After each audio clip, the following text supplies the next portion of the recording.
We continue our study today on all that Jesus taught. యేసు బోధించినదంతయు అనే మన అధ్యయనమును ఈ రోజు కొనసాగిద్దాం.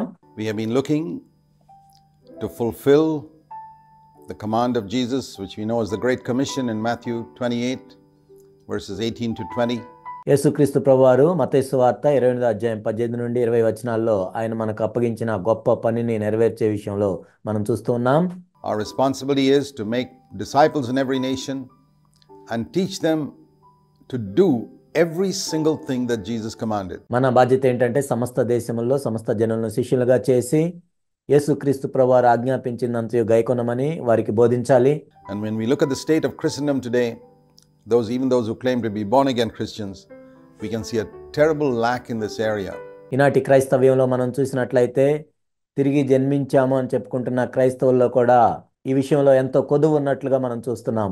Most people don't even know what Jesus commanded, leave alone do it. అనేక మందికి అసలు యేసుక్రీస్తు ప్రభువారు ఏమి ఆజ్ఞాపించారో కూడా తెలియదు, దాన్ని గైకొనటం తర్వాత సంగతి. And the fault lies with their leaders, ఇక్కడ తప్పంతా కూడా వాళ్ళ మీద ఉన్న నాయకులదే, who have not taught them and not taught them to do. వాళ్ళు వీరికి బోధించలేదు, వాటిని గైకొనమని వీళ్ళు బోధించలేదు. Not even taught them and not taught them to do because the leaders are not doing it themselves. వాళ్ళకి బోధించలేదు, వాళ్ళను గైకొనమని కూడా బోధించలేదు, ఎందుకంటే ఆ నాయకులు కూడా వాటిని చేయట్లేదు కాబట్టి. So we've been studying it, looking at Jesus' words in Matthew 4, 5, 6, 7. ఇక్కడ యేసుక్రీస్తు ప్రభువారు చెప్పిన మాటలు మత్తయి సువార్త 4వ అధ్యాయం 5, 6, 7 అధ్యాయాల్లో మనం చూస్తూ ఉన్నాం. And today we reach Matthew 7, verse 7. ఈరోజు మనం మత్తయి సువార్త 7వ అధ్యాయం 7వ వచనాన్ని చూద్దాం. Here again we have come to the conclusion of the Sermon on the Mount. కొండ మీద ప్రసంగం యొక్క సారాంశాన్ని మనం చూసాం. And when anyone reads the Sermon on the Mount, if we've been following these studies in these past days and weeks, ఎవరైనా కొండ మీద ప్రసంగాన్ని చదివిన తర్వాత కొన్ని వారాల నుంచి మనం కూడా చూస్తూ ఉన్నాం యేసుక్రీస్తు ప్రభువారు బోధించిందంతా కూడా, you would have noticed that the standard that Jesus expects us to live by is so high. ఇక్కడ మీరు గమనించే ఉంటారు, మనము ఎలాంటి ప్రమాణాలతో జీవించాలి అనేది ఇక్కడ యేసుక్రీస్తు ప్రభువారు చెప్పిన మాటలను బట్టి చూసినట్లయితే ఆయన ఎంతో ఉన్నతమైన ప్రమాణాలతో ఆశిస్తూ ఉన్నాడు. That is impossible, humanly speaking, to live there. మానవ పరంగా మనం చూసినట్లయితే ఆ విధంగా జీవించడం అనేది అసాధ్యం. And that's why most people look at it and just give up and say, well, nobody can live like that. అందుకే చాలా మంది దీన్ని చూస్తారు, విడిచిపెడతారు, ఎందుకంటే ఈ విధంగా ఎవరు కూడా జీవించలేరు కాబట్టి. Nobody can be completely free from anger. ఎవరు కూడా సంపూర్ణంగా కోపం నుండి విడిపించబడలేరు. Nobody can be completely free from lusting with the eyes. Nobody can be completely free from the love of money. మోహపు చూపుల నుండి సంపూర్ణంగా ఎవరు విడిపించబడలేరు. ధనాశ నుండి సంపూర్ణంగా ఎవరు విడిపించబడలేరు. Everything that Jesus speaks there, nobody can speak the truth all the time. యేసుక్రీస్తు ప్రభువారు చెప్పినట్లుగా ఎల్లప్పుడూ సత్యమునే ఎవరు పలకలేరు. Everything that Jesus says, Christians look at it and say, that's impossible. ఇక్కడ యేసుక్రీస్తు ప్రభు చెప్పిన మాటలన్నీ క్రైస్తవులు చూసి ఇది అసాధ్యం అని చెప్తారు.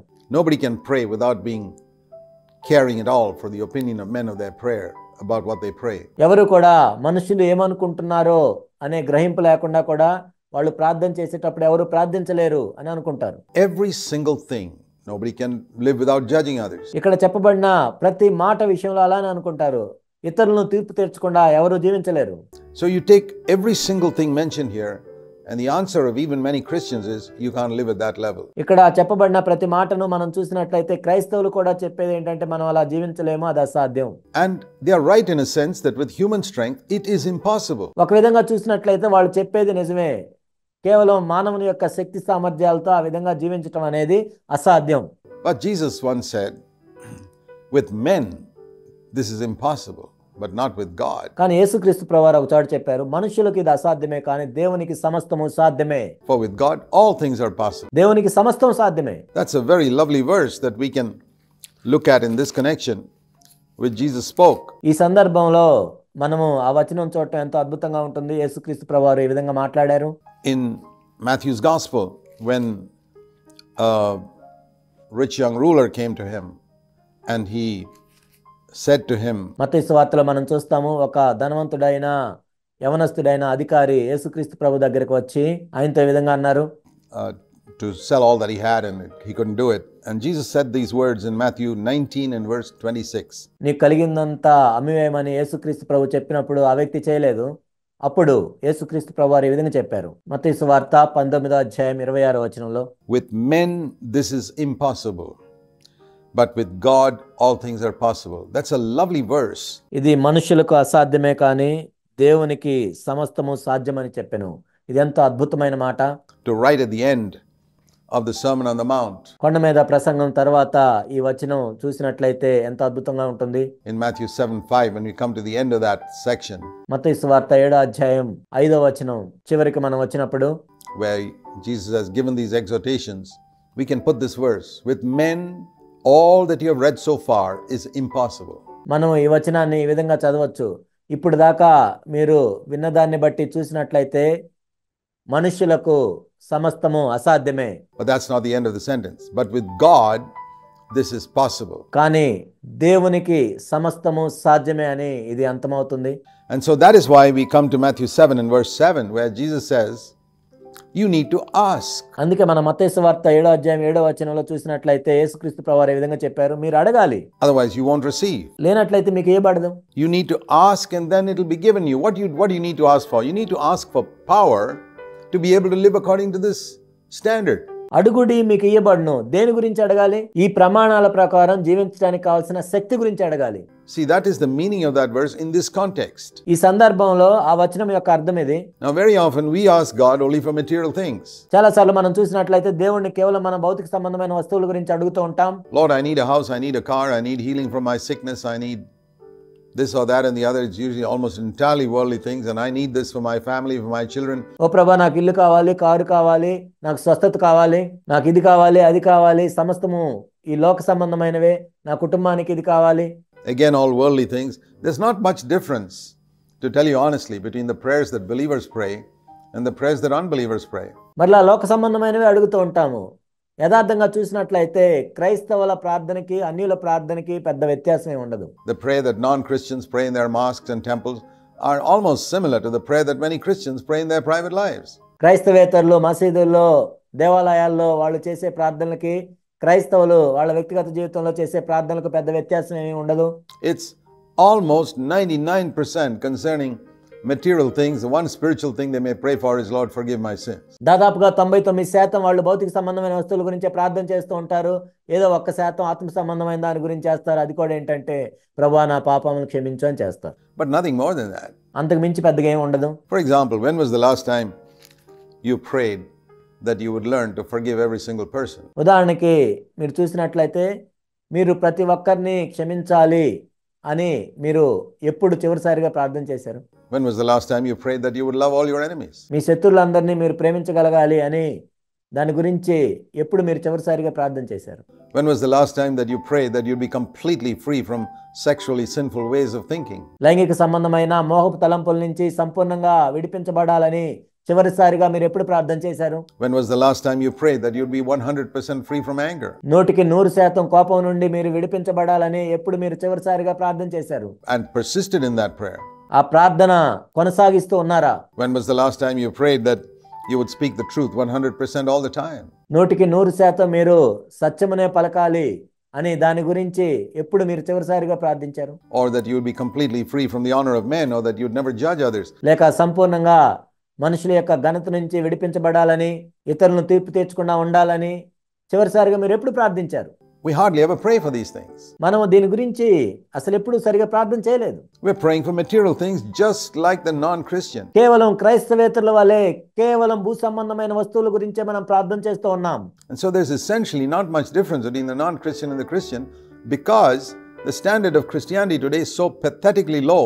కాబట్టి ఇక్కడ క్రైస్తవేతరులకు క్రైస్తవులకు ప్రాథమికంగా ఎటువంటి వ్యత్యాసం లేదు. ఎందుకంటే క్రైస్తవంలో ఉన్న ప్రమాణాలను మనం చూసినట్లయితే అవి ఎంతో ఎంతో తక్కువ స్థాయికి దిగజారిపోయాయి. Because their teachers have never taught people to do all that Jesus commanded. ఎందుకంటే వాళ్ళ బోధకులు ఎప్పుడు వాళ్ళకి బోధించలేదు యేసుక్రీస్తు ప్రభువారు ఆజ్ఞాపించిందంత గైకొనాలని. And because people have not experienced a genuine fullness of the Holy Spirit. There's a lot of fake, counterfeit fullness of the Holy Spirit, just like fake, counterfeit diamonds and golds and currency notes. ఇలా ఎందుకు జరుగుతుందంటే, నిజమైన సంపూర్ణమైన పరిశుద్ధాత్మ యొక్క నింపుదల అనుభవంలోకి వాళ్ళు రాలేదు. ఎందుకంటే వాళ్ళు చూసిందంతా కూడా నకిలీ అనుభవాల్ని వాళ్ళు చూశారు. ఏ విధంగా అయితే దొంగ నోట్లు ఉన్నాయో, దొంగ డైమండ్లు ఈ విధంగా ఉన్నాయో అలా చూశారు వీళ్ళు. When people are genuinely filled with the Holy Spirit, they'll become holy. ఎప్పుడైతే పరిశుద్ధాత్మ చేత నిజముగా నింపబడతారో వాళ్ళు నిజముగా పరిశుద్ధులుగా మారతారు. I mean, everybody knows that unclean spirits make people unclean. అపవిత్రమైన ఆత్మలు మనుషులను అపవిత్రం చేస్తాయని అందరికీ తెలుసు. Evil spirits make people evil. But what does the Holy Spirit do? దురాత్మలు మనుషులను దుష్టులుగా మారుస్తాయని వాళ్ళకి తెలుసు. మరి పరిశుద్ధాత్ముడు ఏం చేస్తాడు? Some people say the Holy Spirit just makes you make a lot of noise. కొంతమంది ఏమంటారంటే పరిశుద్ధాత్ముడు కేవలం మీరు గట్టిగా కేకలేసేటట్టు చేస్తాడంటారు. It's not true. The Holy Spirit makes you holy. అది నిజం కాదు. పరిశుద్ధాత్ముడు మిమ్మల్ని పరిశుద్ధంగా చేస్తాడు. I remember one man came to our church in Bangalore once, and he was some particular denomination that believed in making a lot of noise in their Sunday morning meetings. నాకు గుర్తుంది, ఒకసారి బెంగళూరులో మా సంఘానికి ఒక వ్యక్తి వచ్చాడు. ఆ వ్యక్తి ఒక డినామినేషన్ కి చెందిన వ్యక్తి. వాళ్ళ దాంట్లో ఏంటంటే ఆదివారం ఉదయం పూట కూటమిలో ఎంతో పెద్ద పెద్ద శబ్దాలు చేస్తూ ఉంటారు. And he came to me after the service and said, "You don't have the Holy Spirit here." Meeting అయిపోయిన తర్వాత ఆ వ్యక్తి నా దగ్గరికి వచ్చి ఇక్కడ పరిశుద్ధాత్ముడు లేడు అని నాతో చెప్పాడు. I said, "How do you know? Have you lived in our home and seen how we live, whether we live holy lives or not?" నీకెలా తెలుసు? నువ్వేమన్నా మా ఇంట్లో వచ్చి నివసించావా? మేము పరిశుద్ధమైన జీవితాలు జీవిస్తున్నామా లేదా మీరు చూసారా? మీకు ఎలా తెలుసు అని నేను అడిగాను. No, he said, "You don't have enough noise in your meetings." Oh, I said. లేదు మీ మీటింగుల్లో పెద్ద పెద్ద శబ్దాలు లేవు అని ఆయన అన్నాడు. ఓహో అవునా అని నేను చెప్పాను. Your Trinity is Father, Son and noisy Spirit. My Trinity is Father, Son and Holy Spirit. మీ త్రిత్వం ఏంటంటే తండ్రి కుమారుడు శబ్దాలు చేసే ఆత్మ. నా త్రిత్వం ఏంటంటే తండ్రి కుమారుడు పరిశుద్ధాత్మ. The third person of your Trinity makes you make noise. The third person of my Trinity makes me holy. నీ త్రిత్వంలో ఉన్న మూడో వ్యక్తి ఏం చేస్తాడంటే మిమ్మల్ని పెద్ద పెద్ద శబ్దాలు చేసేటట్టు చేస్తాడు. మా త్రిత్వంలో ఉన్న మూడో వ్యక్తి ఏం చేస్తాడంటే మమ్మల్ని పరిశుద్ధులుగా చేస్తాడు. Which is the third person of the Trinity in the Bible? Noisy Spirit or Holy Spirit? బైబిల్లో ఉన్న త్రిత్వంలో ఉన్న మూడో వ్యక్తి ఎవరు? శబ్దాలు చేసే ఆత్మ, పరిశుద్ధాత్మ. It's as simple as that. Even a little child can understand. ఇదెంతో సామాన్యమైన విషయం. చిన్న పిల్లలు కూడా దీన్ని అర్థం చేసుకోగలరు. But if we don't desire that, we will never have. That's why Jesus said, "Ask and you will be given." కానీ ఆ పరిశుద్ధత గురించి మనం కోరుకోనట్లయితే ఆయన మనకి ఇవ్వలేడు. అందుకే యేసుక్రీస్తు ప్రభువారు ఇక్కడ ఏం చెప్పారంటే అడుగుడి మీకు ఇవ్వబడును. And James in his letter says this in James in chapter 4 and verse 2, the last part, "You do not have because you do not ask." యాకోబు రాసిన పత్రిక 4వ అధ్యాయం 2వ వచనం చివర్లో యాకోబు ఈ విధంగా రాస్తూ ఉన్నాడు, మీరు దేవుని అడగనందున మీకేమీ దొరకదు. Remember this little sentence at the end of James 4:2. You do not have something God wants you to have because you do not ask. ఈ చిన్న మాటను మీరు గుర్తుంచుకోండి. యాకోబు రాసిన పత్రిక 4వ అధ్యాయం 2వ వచనం చివరి మాట. దేవుడు మీకు ఇవ్వాలి అనుకున్న దాన్ని మీరు కలిగి లేరు, ఎందుకంటే మీరు అడగట్లేదు కాబట్టి. There are many things that Christians have not received which God wants to give them. చాలా మంది క్రైస్తవులు దేవుడు వాళ్ళకి ఇవ్వాలి అనుకున్న వాటిని పొందట్లేదు Because they do not ask. ఎందుకంటే వాళ్ళు అడగట్లేదు. Take this verse in Luke chapter 11 and verse 13. How much more shall your heavenly Father give the Holy Spirit to those who ask him? లూకా సువార్త 11వ అధ్యాయం 13వ వచనం మనం చూసినట్లయితే, పరలోకమందున్న మీ తండ్రి తన్ను అడుగు వారికి పరిశుద్ధాత్మను ఎంతో నిశ్చయముగా అనుగ్రహించును. There are millions of things that Christians have missed just because they don't ask God. Why does God wait for us to ask him? క్రైస్తవులు ఈనాడు అనేక లక్షల విషయాలు కోల్పోతున్నారు, ఎందుకంటే వాళ్ళు దేవుణ్ణి అడగట్లేదు కాబట్టి. మనము దేవుణ్ణి అడగాలి అని దేవుడు ఎందుకు కోరుకుంటున్నాడు? Because he wants us to appreciate what we give him. What he gives without our asking, we don't usually value. ఎందుకంటే దేవుడు వాటిని మనకు అనుగ్రహించిన తర్వాత వాటికి మనం విలువ ఇవ్వాలి అని. ఎందుకంటే మనం అడగకుండా ఏదైనా పొందినట్లయితే వాటికి మనం విలువనివ్వము. Even forgiveness of sins, which is the most important thing of all, didn't you get it by asking for it? అన్నిటికంటే ముఖ్యమైనది పాప క్షమాపణ కూడా మీరు అడిగితేనే కదా దాన్ని పొందేది. Would you have got it if you didn't ask for it? ఒకవేళ దాన్ని మీరు అడగకుండా ఉన్నట్లయితే మీరు పొందేవాళ్ళేనా? Would you have received salvation if you didn't ask for it? మీరు రక్షణ నిమిత్తం అడగకుండా ఉన్నట్లయితే మీరు రక్షించబడి ఉండేవాళ్ళ? There are millions of people on earth who have not saved because they don't ask for it. ఈ భూమి మీద ఈనాడు కొన్ని కోట్ల మంది ఉన్నారు, వాళ్ళు రక్షణ పొందలేదు ఎందుకంటే వాళ్ళు అడగలేదు. They don't humble themselves to acknowledge that they need it. వాళ్ళు తమను తాము తగ్గించుకొని వాళ్ళ అవసరంలో ఉన్నారని దేవుని దగ్గరికి వెళ్ళలేదు. So what are the requirements to receive God's highest spiritual blessings? కాబట్టి దేవుని యొక్క అత్యున్నతమైన ఆత్మ సంబంధమైన ఆశీర్వాదాలు పొందాలి అంటే ఏం కలిగి ఉండాలి? First of all, we must have a desire, a thirst. and then we must ask in faith. మొట్టమొదటిగా మనము కోరికను కలిగి ఉండాలి, ఆకలి దప్పులు కలిగి ఉండాలి దాని నిమిత్తము. ఆ తర్వాత దాని కొరకైన విశ్వాసం కలిగి ఉండాలి. Asking speaks of that desire, and he speaks about faith. అడగటం అనేది ఆ కోరికను తెలియజేస్తుంది. ఆ తర్వాత ఆయన విశ్వాసం గురించి చెప్తూ ఉన్నాడు. Later on in Matthew 7 verse 11, where he says, if you know how to give good gifts to your children, how much more your heavenly Father will give good things to those who ask him.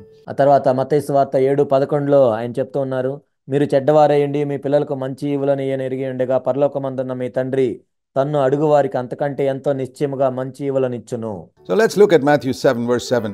Ask and it will be given you. కాబట్టి మత్తయి సువార్త 7:7 మరలా మనం ఒకసారి చూద్దాం. అడుగుడి మీకు ఇయ్యబడును. Meaning that if you don't ask, you won't get it. దాని అర్థం ఏంటంటే మీరు అడగకపోతే మీకు ఇయ్యబడదు. If you seek, you will find. తట్టుడి మీకు తీయబడును. If you want to know the truth, you got to seek.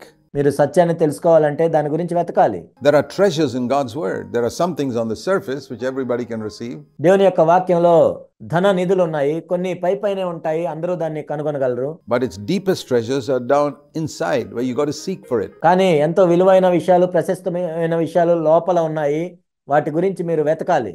Just like, there are a lot of valuable things on the surface of the earth, like fruit, mangoes, and coconuts, and so many other good fruit on the surface. మీరు చూసినట్లయితే భూమి మీద కొన్ని విలువైనవి ఉంటాయి, మామిడికాయలు ఉంటాయి, కొబ్బరికాయలు ఉంటాయి, లేక రకరకాల ఫలాలు ఉంటాయి.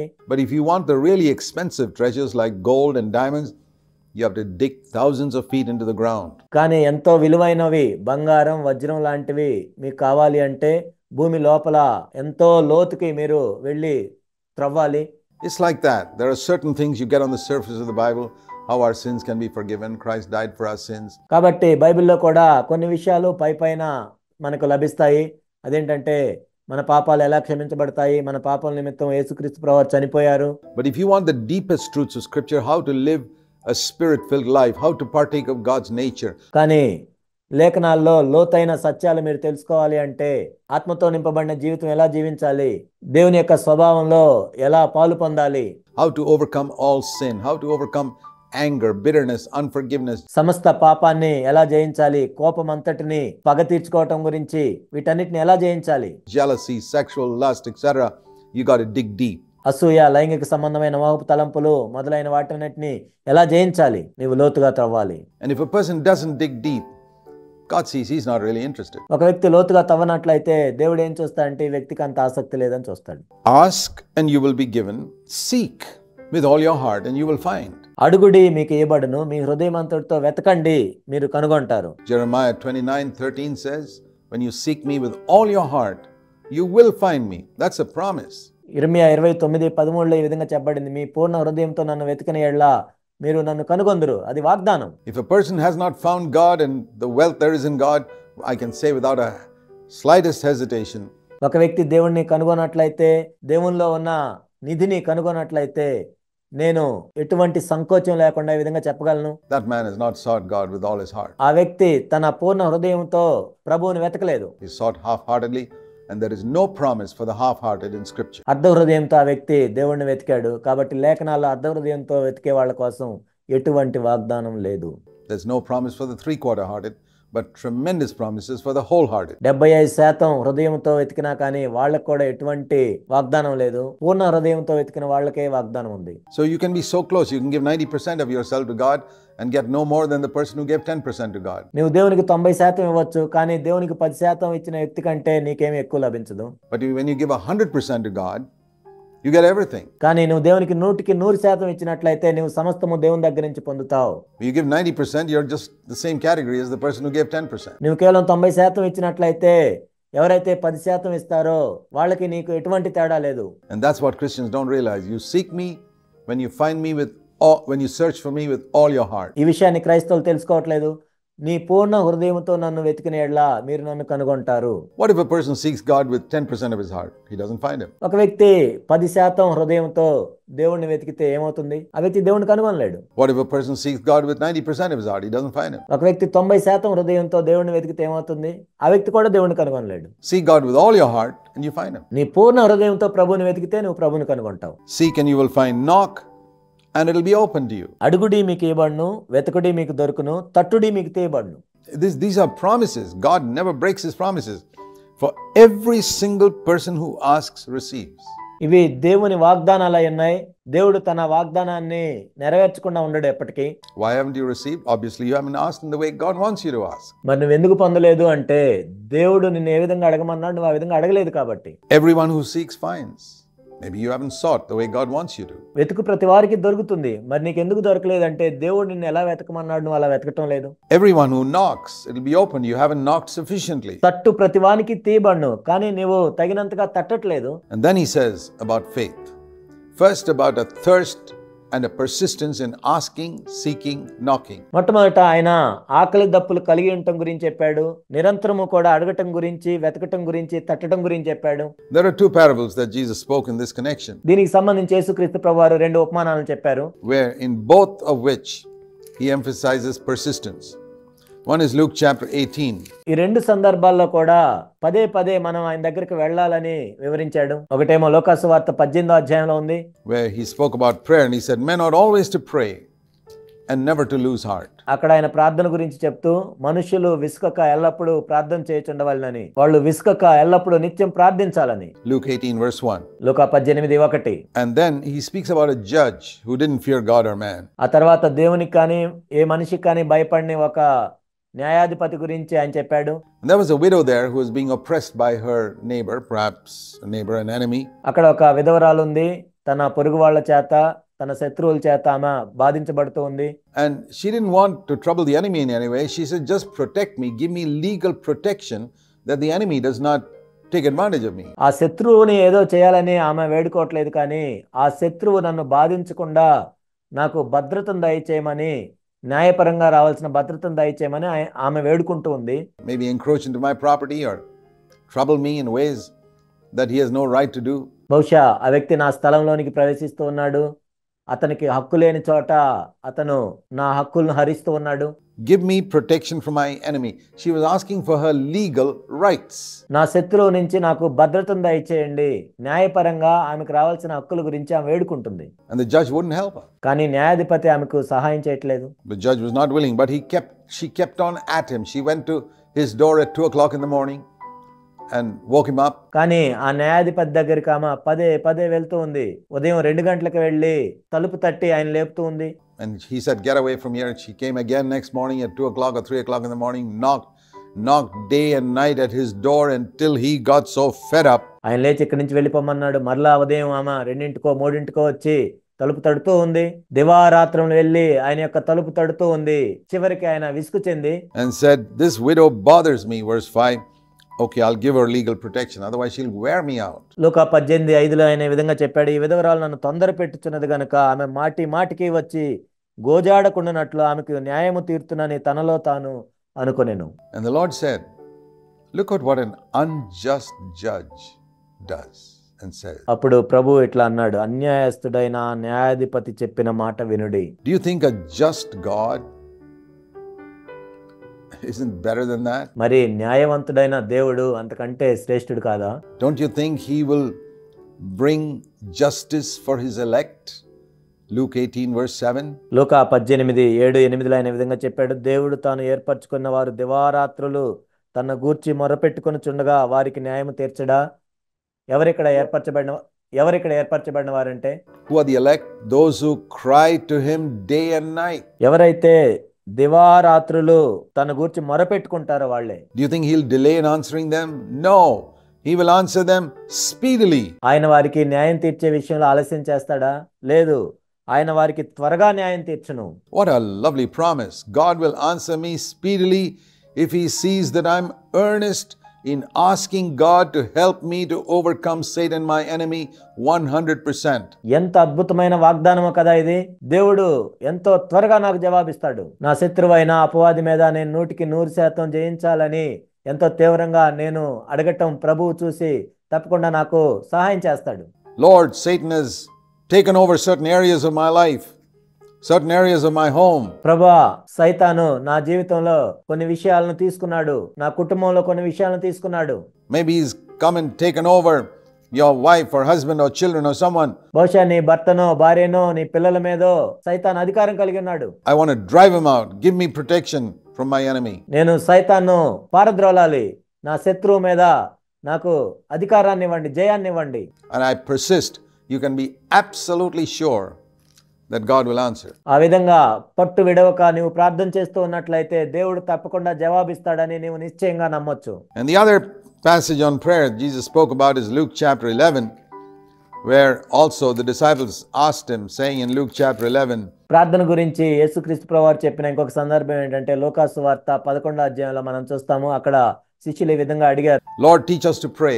Luke 11 verse 1. లూకాసు వార్త 11వ అధ్యాయం 1వ వచనము, ప్రభువా మాకు ప్రార్థన చేయ నేర్పమని ఆయన అడిగాను. And he taught them to pray, and he gave a parable. He said, supposing one of you has a friend, Luke 11 verse 5. ఆ తర్వాత ఆయన ప్రార్థన గురించి వాళ్ళకి చెప్తూ ఉన్నాడు. లూకాసు వార్త 11వ అధ్యాయం 5వ వచనము, మీలో ఎవరికైనా ఒక స్నేహితుడు ఉండగా, and you have a visitor coming to your house at midnight, అర్ధరాత్రి వేళ మీ ఇంటికి ఒక స్నేహితుడు వచ్చాడు. and out of courtesy and love for him, you ask this visitor, have you eaten your food? మర్యాద చొప్పున ఆ వ్యక్తిని నువ్వు అడిగావు, మీరు భోజనం చేశారా అని. He says, no, I haven't. లేదు, నేను చేయలేదని చెప్పాడు. And you look into your refrigerator and there's no food there, and there's no food in the house. మీరు ఫ్రిడ్జ్ డోర్ ఓపెన్ చేసి చూశారు, అక్కడ ఏమీ ఆహారం లేదు. మీ ఇంట్లో చూశారు, ఏమీ లేదు. So what do? You go to your neighbor. Now this is very rare. కాబట్టి మీరు ఏం చేస్తారు? నీ పొరుగు వాని దగ్గరికి నువ్వు వెళ్తావు. ఇది చాలా అరుదుగా ఉంటుంది. Hardly anyone would go to their neighbor at midnight, ఎవరు కూడా తన పొరుగు వాని ఇంటికి అర్ధరాత్రి ఎవరు వెళ్ళరు. wake him up and say, give me some food for my friend. నా స్నేహితునికి కొంత ఆహారం కావాలి, ఇవ్వమని ఎవరు అడగరు. But this person does it. He goes and knocks at his neighbor's house and says, please lend me 3 loaves. కానీ ఈ వ్యక్తి తన పొరుగు వాని దగ్గరికి వెళ్ళి తలుపు తట్టి నాకు 3 రొట్టెలు ఇవ్వమని అడిగాడు. I'll return it tomorrow, but lend it to me now. రేపు నేను నీకు తిరిగి ఇచ్చేస్తాను, కానీ ఇప్పుడైతే నాకు 3 రొట్టెలు ఇవ్వమని అడిగాడు. Because a visitor has come to my house, a very good friend of mine, and I've got no food for him. ఎందుకంటే మా ఇంటికి ఒక వ్యక్తి వచ్చాడు, నాకు మంచి స్నేహితుడు, కానీ అతనికి ఇవ్వటానికి నా దగ్గర ఏమీ లేదు. And now listen to this. Man from inside the house says, don't disturb me. I'm in bed, my children are in bed, and you're disturbing me at midnight, waking us all up. ఇప్పుడు ఆ వ్యక్తి ఏమంటున్నాడో చూడండి. అతడు లోపలే ఉండి నన్ను తొందర పెట్టొద్దు, తలుపు వేసి ఉన్నది, నా చిన్నపిల్లలు నాతో కూడా పండుకొని ఉన్నారు, నేను లేచి ఏలేనని చెప్పునా. And you keep on banging at the doors. I don't care how long I have to knock. I'm not going to let you sleep till you give me this. కానీ నువ్వేమో తలుపు తడుతూనే ఉన్నావు, ఎంత సమయమైనా పర్లేదు, నేను తలుపు తడుతూనే ఉంటాను, నీవు నాకు ఆ రొట్టెలు ఇచ్చేదాకా నేను నిద్రపోనివ్వను. And the Lord says in Luke 11, wait, even if he doesn't give him anything because he's friend, because of his persistence. ఇక్కడ యేసుక్రీస్తు ప్రభువారు ఏం చెప్తున్నాడంటే, అతడు స్నేహితుడని ఇవ్వకపోయినా సరే, అతడు పదే పదే అడుగుతున్న కారణాన్ని బట్టి ఆయన ఇస్తాడు. Because of his insistence that you have to give me this. ఎందుకంటే ఎంతో పట్టుదలతో ఆ వ్యక్తి అడుగుతూ ఉన్నాడు, నీవు నాకు ఇవ్వాల్సిందే.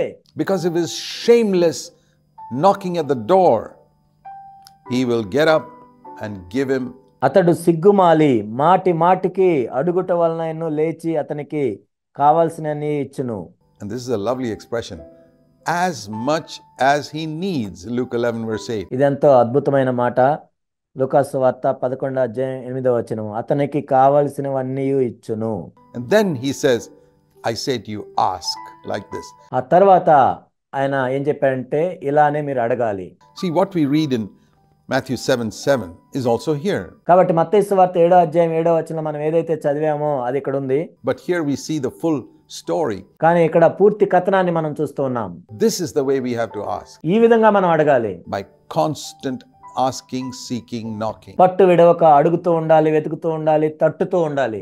And then everyone who asks like this will receive. ఈ విధంగా అడుగు ప్రతి వారు కూడా పొందుతారు. Now in Luke 18, the widow went and knocked for her own need. లూకా 18లో మనం చూసినట్లయితే ఆ పేద విధవరాలు వెళ్ళి తన అవసరం గురించి అడిగింది. Here a person went and knocked for somebody else's need. ఇక్కడ ఈ వ్యక్తిని చూసినట్లయితే తన స్నేహితుడి నిమిత్తం వెళ్ళి అడిగాడు. We have 2 reasons why we go to God. One, first of all, for our own need. Lord, the enemy is oppressing me. దేవుని దగ్గరికి 2 విషయాలను బట్టి మనం వెళ్ళొచ్చు. మొట్టమొదటిది ఏంటంటే మన అవసరాల నిమిత్తం వెళ్ళొచ్చు. ఓ ప్రభువా నా శత్రువు నన్ను బాధిస్తూ ఉన్నాడు. I'm defeated in certain areas by the enemy, by sin. నా శత్రువు ద్వారా కొన్ని విషయాల్లో నేను ఓడిపోయాను, పాపంలో ఓడిపోతున్నాను. He's taken over certain areas in my life. నా జీవితంలో కొన్ని విషయాల మీద సైతాన్ అధికారం కలిగి ఉన్నాడు. He's come and occupied areas in my home. నా ఇంట్లో కొన్ని విషయాల్లో వచ్చి ఆక్రమించుకున్నాడు. He's got a hold of some of my children. నా పిల్లల్లో కొంతమందిని ఆక్రమించుకున్నాడు. And I want them to be free. వాళ్ళు విడుదల పొందాలి.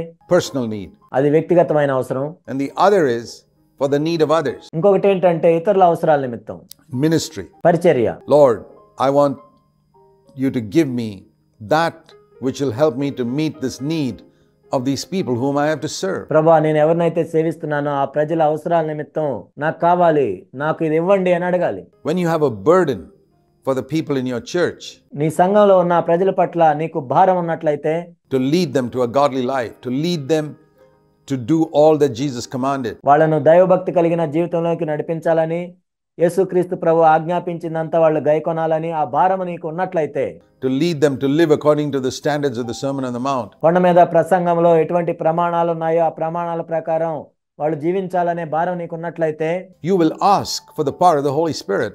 You'll ask for a prophetic word from heaven. పరిశుద్ధాత్మ యొక్క శక్తి నిమిత్తం నీవు అడుగుతావు. పరలోకము నుండి ప్రవచనాత్మకమైన మాటల గురించి నువ్వు అడుగుతావు. That will meet the need of those people ఆ ప్రజల యొక్క అవసరం తీర్చబడుతుంది. and deliver them from the clutches of the devil and bring them to a godly life. అపవాది యొక్క చేతుల్లో నుండి వాళ్ళను బయటకు తీసుకువచ్చి దైవభక్తి కలిగిన జీవితం జీవించడానికి వాళ్ళను నడిపించాలి. But if you love them enough, you'll be persistent. Don't you think this person who went to his neighbor's house at midnight? కానీ వాళ్ళను ప్రేమిస్తున్నట్లయితే నువ్వు పట్టు విడవక వాళ్ళ గురించి ప్రార్థన చేస్తూ ఉంటావు. ఈ వ్యక్తి కూడా అర్ధరాత్రి తన స్నేహితుడి నిమిత్తము తన పొరుగువాని దగ్గరికి వెళ్ళాడు.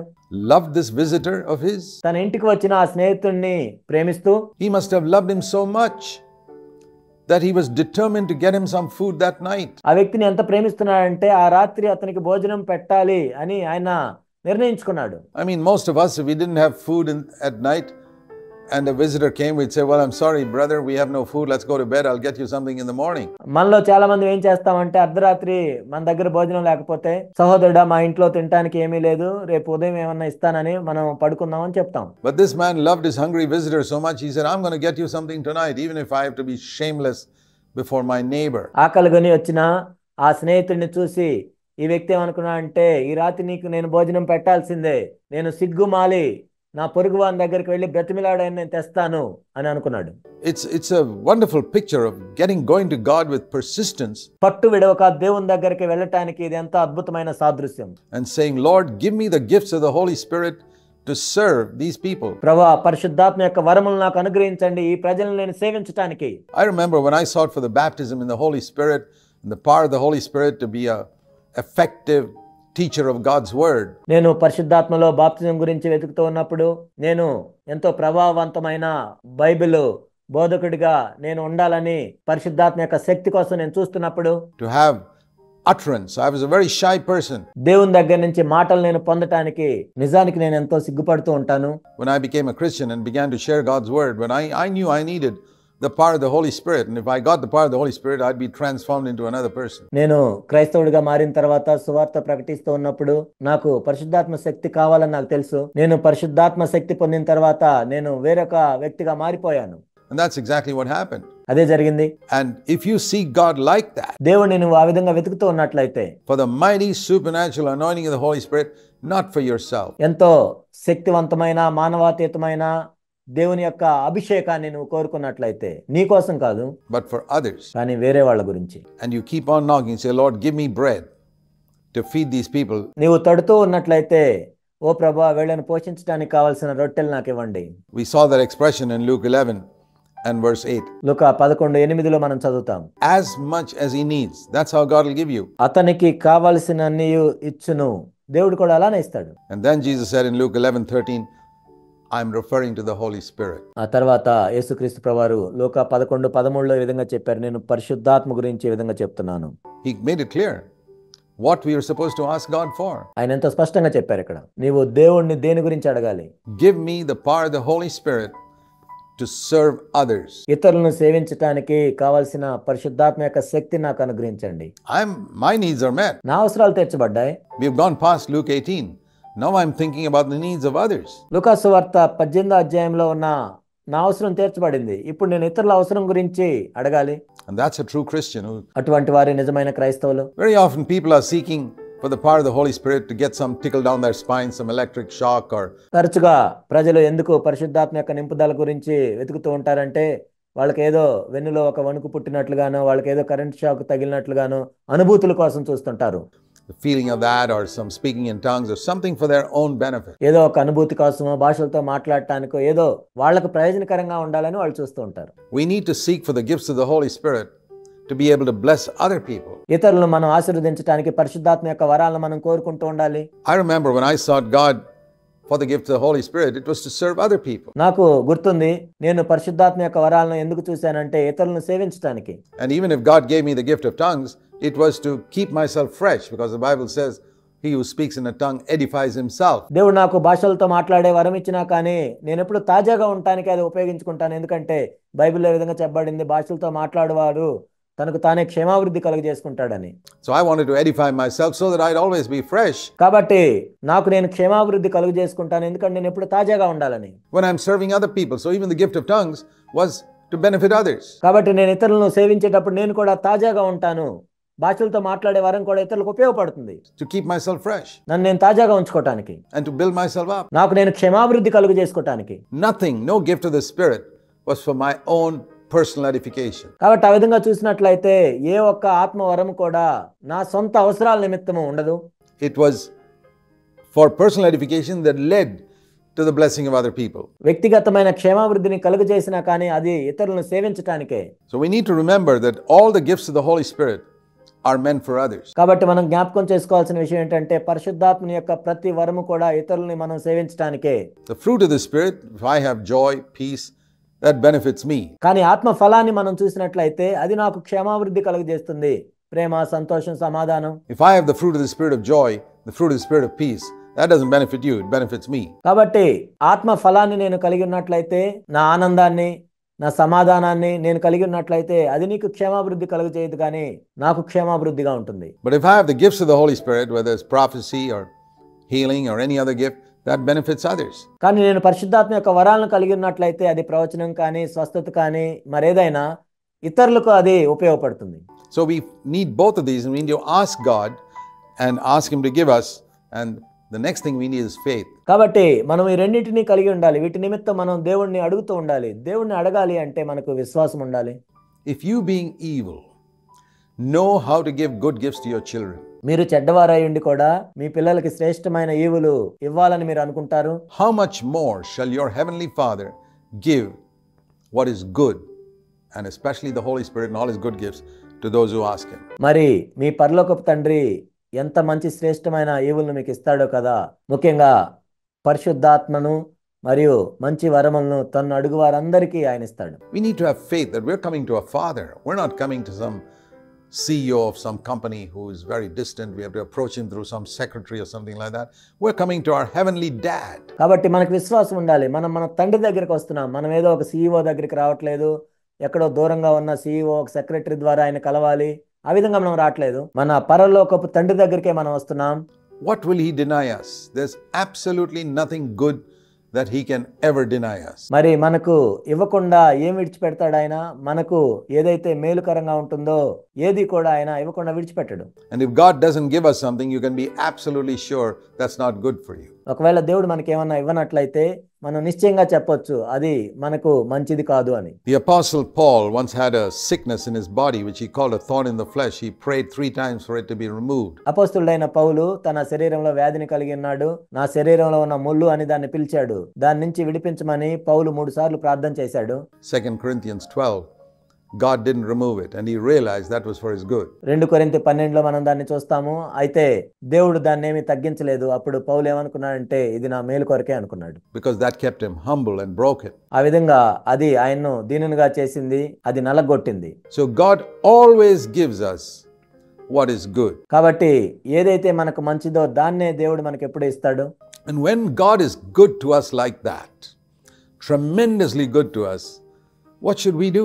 కాబట్టి దేవుడు మన ఎడల అంత మంచిగా ఉన్నప్పుడు, ఎంతో మంచిగా ఉన్నప్పుడు మరి మనం ఏం చేయాలి? We need to be good to other people. మనం ఇతరుల పట్ల కూడా మంచిగా ఉండాలి. And so he goes on to this verse 12, which is often called the golden rule. అందుకే ఇక్కడ యేసుక్రీస్తు ప్రభువారు 12వ వచనంలో ఈ మాటను చెప్పారు. సాధారణంగా దీన్ని గోల్డెన్ రూల్ అని పిలుస్తారు.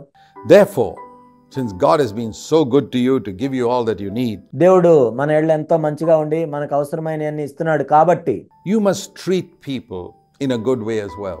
కాబట్టి మీరు కూడా మనుషులను మంచిగా చూడాలి. You received freely, give freely. Freely you received, freely give. మీరు ఉచితంగా పొందారు కాబట్టి ఉచితంగా ఇవ్వండి. God has forgiven you, forgive other people. God forgave you all your sins. Forgive other people all their sins. దేవుడు మిమ్మల్ని క్షమించాడు కాబట్టి మీరు ఇతరులను క్షమించాలి. దేవుడు మీ పాపములన్నిటిని క్షమించాడు కాబట్టి ఇతరులను కూడా మీరు సంపూర్ణంగా క్షమించాలి. God is good to you, be good to them. దేవుడు మీ ఎడల మంచిగా ఉన్నాడు కాబట్టి మీరు ఇతరుల ఎడల మంచిగా ఉండాలి. Treat people in the way you want them to treat you. కావున మనుషులు మీకు ఏమి చేయవాలని మీరు కోరుదురో అలాగుననే మీరును వారికి చేయుడి. How do you want people to treat you? Treat them in the same way. ఇతరులు నిన్ను ఎలా చూడాలని నువ్వు కోరుకుంటున్నావో నువ్వు కూడా వాళ్ళను అలానే చూడాలి. Don't treat people the way they treat you. ఇతరులు నిన్ను ఎలా చూస్తారో నువ్వు అలా వాళ్ళని చూడొద్దు. A lot of human beings live like that. They say, I treat people the way they treat me. చాలా మంది మనుషులు ఈ విధంగా జీవిస్తారు. వాళ్ళు నన్ను ఎలా చూస్తే నేను కూడా వాళ్ళని అలానే చూస్తాను. If they are good to me, I'm good to them. If they are bad to me, I'm bad to them. నా ఏళ్ళ వాళ్ళు మంచిగా ఉంటే నేను కూడా వాళ్ళ ఏళ్ళ మంచిగా ఉంటాను. నా ఏళ్ళ వాళ్ళు చెడ్డగా ఉంటే నేను కూడా వాళ్ళ ఏళ్ళ చెడ్డగానే ఉంటాను. That's the law of Adam. అది ఆదాము యొక్క నియమం. But the law of God is treat people not the way they treat you. కానీ దేవుని యొక్క నియమం ఏంటంటే ఇతరులు నిన్ను ఎలా చూస్తారో నువ్వు అలా చూడటం కాదు. But treat people the way you want them to treat you. కానీ ఇతరులు నిన్ను ఎలా చూడాలని నువ్వు కోరుకుంటావో నువ్వు అలానే ఇతరులను చూడాలి. Do you want people to gossip about you behind your back? నీ వెనక నీ గురించి చెడ్డగా మాట్లాడాలి అని నువ్వేమైనా కోరుకుంటావా? Do you want people to speak evil about you in their homes? No. నిన్ను గురించి వాళ్ళ ఇళ్లలో చెడ్డ మాటలు మాట్లాడాలని నువ్వు కోరుకుంటావా? లేదు కదా. Well, don't speak evil about them in your home. మరి మీ ఇంట్లో వాళ్ళ గురించి చెడ్డగా మాట్లాడొద్దు. Do you want to spread bad? Do you want people to spread bad stories about you, even if those stories are true? నీ గురించి ఏమైనా చెడ్డ కథలు వాళ్ళు చెప్పుకోవాలని నువ్వు కోరుకుంటావా? ఒకవేళ అవి నిజమైనా సరే. Supposing you slipped up and made a blunder somewhere, do you want everybody to broadcast that all over town? ఒకవేళ నువ్వు ఎక్కడో జారి ఒక తప్పు చేశావు, అది ఆ పట్టణం అంతా కూడా ప్రచారం చేయాలని నువ్వు కోరుకుంటావా? No.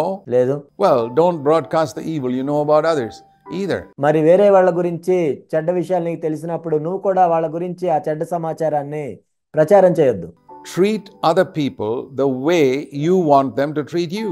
కాబట్టి ఇతరులు నీకు ఏమి చేయవాలని నువ్వు కోరుకుంటావో నీవు కూడా వాళ్ళకి అదే చేయాలి. If you want them to be kind to you, be kind to them. ఇతరులు నీ ఏళ్ల కనికరం కలిగి ఉండాలని నువ్వు కోరుకున్నట్లయితే వాళ్ళ ఏళ్ల నీవు కూడా కనికరం కలిగి ఉండాలి. If you want people to speak graciously to you, speak graciously to them. What about husband and wife? ఇతరులు నీతో కృపాసహితంగా మాట్లాడాలని నువ్వు కోరుకున్నట్లయితే వాళ్ళతో నీవు కూడా కృపాసహితంగా మాట్లాడాలి. భార్యాభర్తల గురించి ఏంటి? Let me ask you husbands. భర్తలు నేను అడుగుతున్నాను. How do you want your wives to speak to you? Graciously, respectfully? నీ భార్య నీతో ఏ విధంగా మాట్లాడాలని నువ్వు కోరుకుంటున్నావు? కృపాసహితంగా, గౌరవంగా? Speak to them graciously, respectfully. And vice versa. మరి నీవు కూడా ఆమెతో కృపాసహితంగా గౌరవంగా మాట్లాడు. భార్య అయినా సరే భర్తతో. So, this is certainly true when it's called the golden rule. కాబట్టి ఇది సత్యమే. దీన్ని గోల్డెన్ రూల్ అని పిలవచ్చు. Because Jesus said the entire message of the Bible, when it says the law and the prophets. కాబట్టి యేసుక్రీస్తు ప్రభువారు ఏం చెప్పారంటే ధర్మశాస్త్రము ప్రవక్తల ఉపదేశం ఇది. It's an expression for the entire Old Testament. పాత నిబంధన అంతా అని చెప్పడానికి ఈ మాటలు. The law was the first 5 books of the Old Testament, and subsequently is the prophets and history. ఇక్కడ ధర్మశాస్త్రం అంటే పాత నిబంధనలో ఉన్న మొదటి 5 పుస్తకాలు, ఆ తర్వాత ప్రవక్తల గురించి చరిత్ర అంతా ఉంటుంది. So the law and the prophets in a sense sums up the entire 39 books of the Old Testament, and for today for us the whole Bible. And ఇక్కడ ధర్మశాస్త్రము ప్రవక్తల ఉపదేశం అంటే పాత నిబంధనలో ఉన్న 39 పుస్తకాలు. ఈ రోజుల్లో మనం చూసినట్లయితే బైబిల్ అంతా అని మనం చెప్పొచ్చు. what Jesus is saying here is the message of the whole Bible is this. ఇక్కడ యేసుక్రీస్తు ప్రభువారు ఏం చెప్తున్నారంటే బైబిల్ సారం అంతా ఇదే. God has been good to you. Matthew 7 verse 11. మత్తయి సువార్త 7వ అధ్యాయం 11వ వచనము దేవుడు మీ ఎడల మంచిగా ఉన్నాడు. He gives you what is good. Therefore you have a debt and an obligation. మీకు మేలైన ప్రతి ఈవిని ఆయన ఇచ్చాడు. కాబట్టి మీరు ఆయనకి రుణస్థులు. To be good to other people around you. You have to pass on that. కాబట్టి మీ చుట్టుపక్కల ఉన్న వాళ్ళతో కూడా మీరు మంచిగా ఉండాలి. అది మీ బాధ్యత. దాన్ని మనము వ్యాపింపజేస్తూ ఉండాలి. Love that God gave you to them. Treat them exactly, we would say exactly like God treated you. కాబట్టి దేవుడు నిన్ను ఏ విధంగా ప్రేమించాడో, దేవుడు నిన్ను ఏ విధంగా చూశాడో వాళ్ళని కూడా నువ్వు అదే విధంగా ప్రేమించాలి, చూడాలి. And treat them the way you want them to treat you. వాళ్ళు నిన్ను ఏ విధంగా చూడాలని నువ్వు కోరుకుంటున్నావో ఆ విధంగా నువ్వు వాళ్ళని చూడాలి. You read, for example, in Ephesians, and chapter 4 verse 32 says, ఎఫెసీ 4:32లో మనం చూసినట్లయితే, be kind to one another, tender hearted, ఒకని ఎడల ఒకడు దయ కలిగి కరుణా హృదయులై, forgiving each other. Why? Exactly like God in Christ forgave you. ఒకరినొకరు క్షమించుకోవాలి, ఎందుకంటే క్రీస్తునందు దేవుడు మిమ్మును క్షమించినలాగున. Be kind to one another like God has been kind to you in Christ. క్రీస్తునందు దేవుడు మీ ఎడల దయ కలిగి ఉన్నాడు కాబట్టి మీరు ఒకరి ఎడల ఒకరు దయ కలిగి ఉండాలి. Be tender hearted to others, especially your children, when they slip up and blunder and make a mistake. ఒకరి ఎడల ఒకరు కరుణా హృదయులై ఉండాలి. ముఖ్యంగా మీ పిల్లల విషయంలో వాళ్ళు ఏదైనా పొరపాటు చేసినప్పుడు, తప్పు చేసినప్పుడు, పడిపోయినప్పుడు. Be tender hearted towards your wife, towards your children, towards your husband. నీ భార్య పట్ల, భర్త పట్ల, పిల్లల పట్ల కరుణా హృదయులై ఉండాలి. Because God has been tender hearted towards you. ఎందుకంటే దేవుడు నీ ఎడల కరుణా హృదయుడై ఉన్నాడు. Forgive like God forgave you. And then it goes on to say in the next verse, be an imitator of God as beloved children. దేవుడు మిమ్మల్ని క్షమించిన ప్రకారం మీరు కూడా ఒకరినొకరు క్షమించుకోవాలి. ఆ తరువాత వచనంలో ఇక్కడ ప్రభు చెప్తున్నాడు, కావున మీరు ప్రియులైన పిల్లల వలె దేవుని పోలి నడుచుకొనుడి. That's a lovely expression. ఇది ఎంత అద్భుతమైన మాట. Do you know that you're called to imitate God? దేవుణ్ణి పోలి నడుచుకోవాలని మీరు పిలువబడ్డారు. ఆ విషయం తెలుసా మీకు? In the way he's tender hearted and kind and good and forgiving towards you. ఆయన ఏ విధంగా దయ కలిగి ఉన్నాడు, ఏ విధంగా కరుణా హృదయం కలిగి ఉన్నాడు, ఏ విధంగా మిమ్మల్ని క్షమించాడు. We're supposed to reflect that to others. కాబట్టి వేరే వాళ్ళ విషయంలో కూడా మనము అలానే ఉండాలి. Like the moon reflects the light of the sun. సూర్యుని యొక్క వెలుగును చంద్రుడు ఏ విధంగా ప్రతిబింబిస్తాడో, We're to be like that, reflecting the light of God, the goodness of God to other people. మనము కూడా అదే విధంగా దేవుని యొక్క వెలుగును, దేవుని యొక్క మంచితనాన్ని ఇతరులకు ప్రతిబింబింపజేయాలి. And this is why we need to ask and keep on asking. అందుకే మనం దేవుణ్ణి అడగాలి, అడుగుతూ ఉండాలి. For the power of the Holy Spirit. This is the message of the whole Bible. పరిశుద్ధాత్మ యొక్క శక్తి నిమిత్తం మనం అడుగుతూ ఉండాలి. బైబిల్ యొక్క సారాంశం అంతా ఇదే. Let's pray. ప్రార్థన చేసుకుందాం. Heavenly Father, పరలోకపు తండ్రి, we thank you for such clear light that we get on your word. ఓ ప్రభువా, మీ వాక్యం నుంచి మేము ఎంతో స్పష్టమైన వెలుగును పొందుకుంటున్నాం. అందుని బట్టి వందనాలు తెలియజేస్తున్నాం. Your word is so simple that even children can understand. మీ వాక్యం ఎంతో సరళమైనది, చిన్న పిల్లలు కూడా దాన్ని అర్థం చేసుకోగలరు ప్రభువా. Help us to live according to this light, we humbly ask. ఈ వెలుగు ప్రకారం మేము నడుచుకోవటానికి, జీవించడానికి సహాయం దయచేయమని మేము దీనులముగా వేడుకుంటున్నాం తండ్రి. In the name of Jesus Christ our Lord. మా ప్రభు అయిన యేసు నామములో అడుగుతున్నాం తండ్రి. Amen. ఆమేన్.